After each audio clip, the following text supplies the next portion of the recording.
여러분 안녕하십니까? 방토바 70번째 시간입니다. 오늘은 마태복음 21장 12절부터 17절까지 말씀을 함께 생각하도록 하겠습니다. 제목은 예루살렘으로 들어가시다 2 이렇게 될까요? 오늘은 이 성전에 들어가셔서 하신 일 가운데 우리가 흔히 성전 청소라고 불리우는 일, 그걸 좀 이렇게 살펴보도록 하겠습니다. 잘 아시기 때문에 사실 제가 또 설명할 건 많이 없는데요.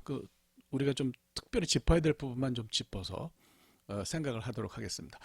이거를 어느 요일에 하셨다 이렇게들 이야기하고 그러는데요. 예수님의 마지막 일주일간을 요일로 구별하는 게 큰 의미가 있을지 모르겠어요. 그게 주님의 마지막 한 주간을 설명하는데 무슨 도움이 되겠습니까? 저는 그렇습니다. 예수님의 예루살렘에서의 마지막 시간은 고난과 부활, 그리고 하늘로, 우리가 요새 승귀라는 표현을 쓰죠. 승천이라는 표현은 안 씁니다. 돌아가신다는 거죠. 하늘로 승귀하시기 전에 어떤 일을 메시아로 사셨는지 그걸 살펴보는 게 더 중요하지 않겠어요? 그래서 그걸 여러분들과 함께 생각하도록 하겠습니다. 오늘 본문 말씀에서 예수님께서 성전에서 매매하는 사람들을 쫓아내셨다고 그렇게 돼 있어요. 아니, 성전에 뭘 사고 파는 사람들이 있었다는 게 좀 희한하죠. 이렇게 생각하시면 될 것 같아요. 그 당시 사람들이 이제 멀리서들 오는데, 멀리서 예루살렘에 제사를 드리러 오는데 제물을 끌고 오는 게 힘드니까 돈을 가지고 와서 돈으로 거기서 파는 제물을 샀다, 이렇게 보시면 될 것 같아요.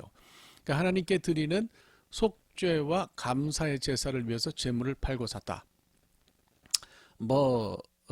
하여튼 그게 옳고 그르고를 따지기 전에 우선 비둘기에 관한 언급을 좀 살펴볼 필요가 있을 것 같아요. 재물이 많았을 거 아니에요. 굉장히 재물이 많았을 텐데 거기 오늘 본문을 보면은 비둘기에 대한 언급이 있어요. 그러니까 비둘기가 제일 많았다는 얘기죠. 비둘기는 이제 구약을 살펴보면은 원래 가난한 사람들이 선택하던 그런 재물이에요. 가진 것이 없어서 소나 양이나 이런 걸 드릴 수 없으면 이제 재물을, 비둘기를 선택해서 드렸던 거죠. 그런데 오늘 마태복음 기자의 이야기에 가장 하나 그냥 딱 대표적으로 나올 만큼 일반적인 재물이 되었다. 저는 이제 여기 가서 제 시선이 꽂혔어요. 이게 뭘 의미할까 하는 생각이 들었습니다. 값비싼 재물을 아까워하는 사람들이 굉장히 많아진 거 아니냐. 그러니까 제사만 드리면 되지 재물을 뭘 드리든 무슨 상관이냐. 비싸고 싸고 이런 게 중요한 게 아니라 이 제사 제도를 경시하는 사람들이 많아졌다. 그러니까 사실은 제사 제도가 원래 그 의미에서는 많이 망가졌다, 이렇게 보는 것이 더 나을 것 같습니다. 이것이 이제 제가 볼 땐 첫 번째 문제가 있는 그런 부분이고요. 두 번째는 하나님께 드리는 제사 아니에요. 그런데 이것이 사람이 이익을 보는 장사의 대상으로 전락했다는 것도 문제입니다.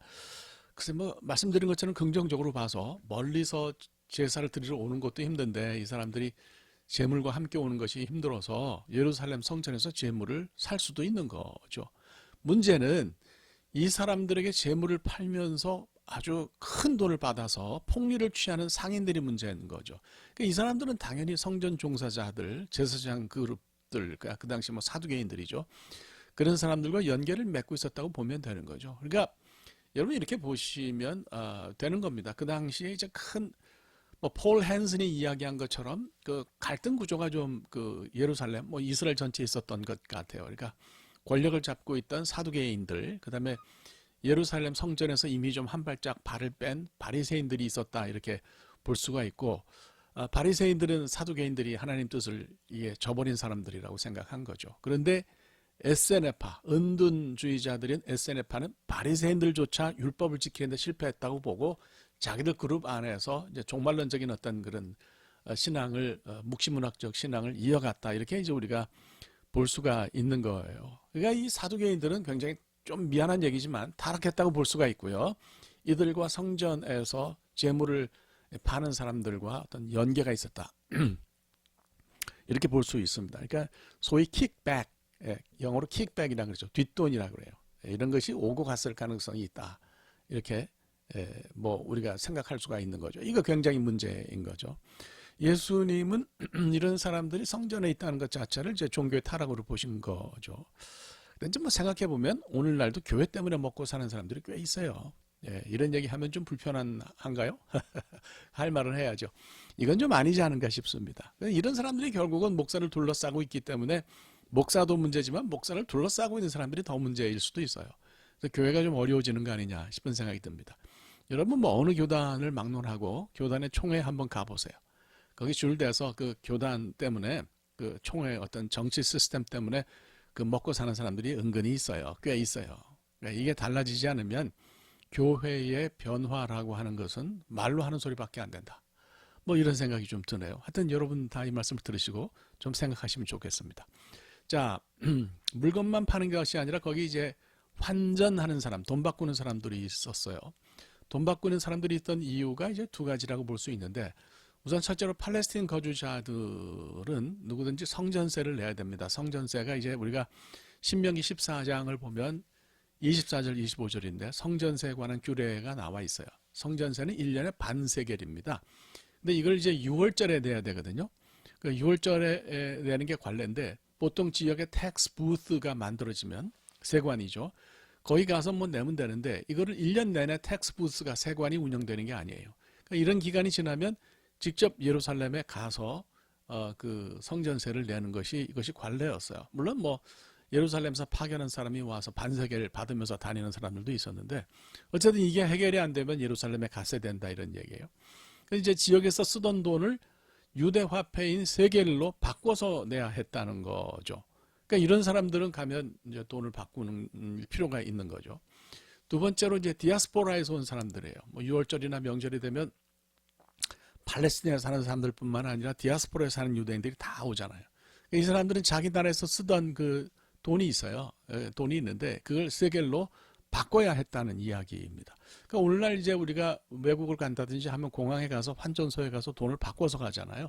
그렇게 생각하시면 돼요. 그러니까 이 사람들이 바꾼 돈으로 재물을 사서 제사를 드렸다고 보시면 되겠습니다. 이것 자체는 제가 볼 때 긍정적인 순기능이라고 볼 수가 있어요. 그러니까 이런 순기능만 있었다면 문제가 없는데 역기능이 심각했어요. 환전상들이 돈을 바꿔주면서 이윤을 굉장히 많이 가져갔어요. 폭리를 취한 거죠. 그러니까 멀리서 온 사람들은 뭐 울며 겨자 먹기로 돈을 바꿔야 했죠. 그래야 재물을 사서 제사를 드리니까 그런 거죠. 그래서 예수님께서 원하신 것은 바로 이런 부분이에요. 그러니까 뭐 돈 바꾸는 것은 순기능을 생각하신 것이 아니고 그들이 하나님의 성전을 자기들 그 이익을 보는 장사터로 만들었다. 그 시장으로 만들었다고 하는 거죠. 그러니까 뭐 시장이 나쁘다는 것이 아니라 하나님의 성전이 해야 할 본연의 일을 벗어나 있다 이렇게 이제 봐야 되는 거죠. 장소를 이방인의 뜰로 이제 봅니다. 많은 사람들이. 근데 뭐 사실 언급되어 있지 않으니까 그건 잘 모르겠어요. 근데 중요한 거는 이방인의 뜰은 성전의 일부는 원래 아니죠. 그죠? 예, 그러니까 성전이 이제 큰 덩치를 성전이라고 하기도 하고 제단이 있는 그 지역만 지성소, 성소가 있는 그 지역만 제단이라고 하기도 하고 이게 명칭이 다 다르거든요. 실제로는 어쨌거나 뭐 이렇게 보는데 이방인의 뜰은 원래 이제 그 성소, 지성소, 뭐 제사 드리는 번제단이 있는 곳 바깥에 있는 거죠. 그래서 이걸 그렇게 보기엔 좀 어려운데 어쨌든 성전 관리 하에 있는 건 사실이죠. 근데 거기까지 환전상들이 영업을 했고 거기에 제사장들 계급, 소위 성전 종사자들이 깊이 관련되어 있기 때문에 주님이 그걸 뭐라 하신 거고 다 둘러엎으신 거예요. 성전이 말씀드린 것처럼 성전 본연의 모습을 잃은 것을 주님이 나무라신 거죠. 오늘날 이제 교회가 너무 많은 걸 합니다. 제가 볼 때는. 그래서 사람 숫자를 불릴 수 있는 일이라면 모든 것에 다 손을 대는 거죠. 그래서 제가 생각할 때 오늘날 교회가 고민을 해야 된다면 무엇을 할까 하는 것을 놓고 고민할 것이 아니라 무엇을 하지 말아야 할까를 놓고 고민해야 된다고 생각해요. 그러니까 복음을 전하고 영혼을 구원하는 것이 교회 본연의 임무이고 다른 것들은 방법론적으로 우리가 차용해야 하는데 주객이 전도된 걸만 본다는 거죠. 그래서 교회 사역이 복음과 동떨어져서 오히려 다른 것에 더 열심인 경우가 있어요. 이런 것도 좀 우리가 고쳐야 되지 않겠나 이런 생각이 듭니다. 자, 주님이 그렇게 하신 것만 한 건 아니에요. 병자들을 고쳐주셨어요. 이것도 좀 생각할 부분이 있죠. 맹인과 전인자들은 원래 성전에 못 들어옵니다. 이 사람들은 부정한 사람들이니까요. 그러니까 아마 이런 일들이 그래서 이방인의 뜰에서 일어났을 가능성이 높은데요. 예수님이 거기 계시니까 출입이 제한되는 바로 그 지역까지 주님을 보고 이들이 몰려든 것으로 보는 것이 옳을 것 같습니다. 그러니까 저는 그런 생각이 문득 들어요. 진짜 그때 예수님이 성전에 들어가셨을 때 진짜 교회는 제단이 아니라 이방인의 뜰이었구나 하는 그런 생각도 듭니다. 여러분 뭐가 진짜 교회겠어요? 하나님을 믿는 일의 본질은 무엇이겠습니까? 성전 건물이라든지 제사는 일종의 종교 시스템이에요. 하나님이신 예수 그리스도 그분 앞에서 이런 것들은 사실 빛을 잃는 거죠. 예수님 쪽에는 생명과 살아있음이 있고 다른 쪽에는 성전과 종교 시스템이 있었죠. 뭘 선택해야 할 건가는 정말 심각하게 생각해야 합니다. 오늘날 교회를 통해서 우리가 생명을 찾을 수 있기를 바랍니다. 그 생명이 아니라 종교 시스템을 찾는다면 그건 이미 기독교가 아니다. 뭐 너무 레디컬한지는 모르겠지만 그런 생각이 듭니다. 깊이 우리가 생각해야 할 거라고 봅니다. 네, 오늘 여기까지 하도록 하겠습니다. 여기까지 하죠. 감사합니다.